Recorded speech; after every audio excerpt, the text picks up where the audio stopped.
खरवसाचं नुसतं नाव जरी घेतलं तरी तोंडाला पाणी आल्याशिवाय राहत नाही। तर आज आपण पारंपरिक पद्धतीने गुळापासून खरवस कसा बनवायचा ते पाहणार आहोत। तर खरवस बनवण्यासाठी आपण इथे पाव किलो गूळ आणि वेलची पूड घेतली आहे। त्यानंतर एका साईडला पाणी गरम करण्यासाठी ठेवणार आहे आणि खरवसाचे मिश्रण तयार करून घेणार आहोत। आता खरवसाचे मिश्रण बनवताना अर्धा लिटर चिकाच्या दुधामध्ये पाव लिटर म्हशीचे दूध घेतलेले आहे। आता त्यात वेलची पूड आणि गूळ मिक्स करून घ्यायचा आहे।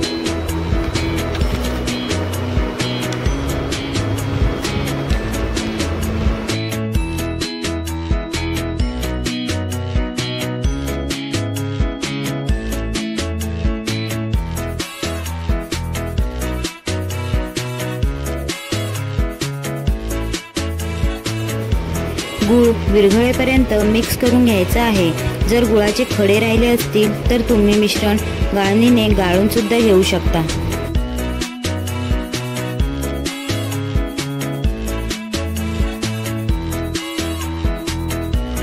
तुम्हाला हवी असेल तर तुम्ही त्यामध्ये हळद सुद्धा मिक्स करू शकता आणि संपूर्ण मिश्रण एकत्र करून वाफेवर शिजवून घेऊ। किमान अर्धा ते पाऊण तास लागतो मिश्रण शिजण्यासाठी।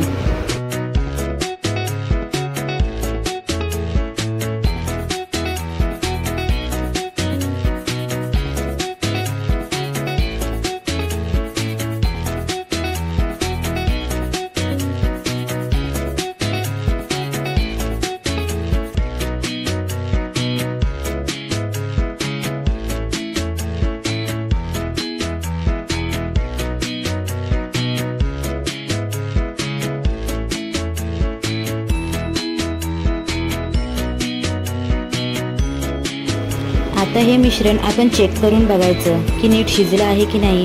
तर बघा, खरवस नीट शिजलेला आहे। हा खरवस गरम गरम खाल्ला तर चांगला लागणार नाही,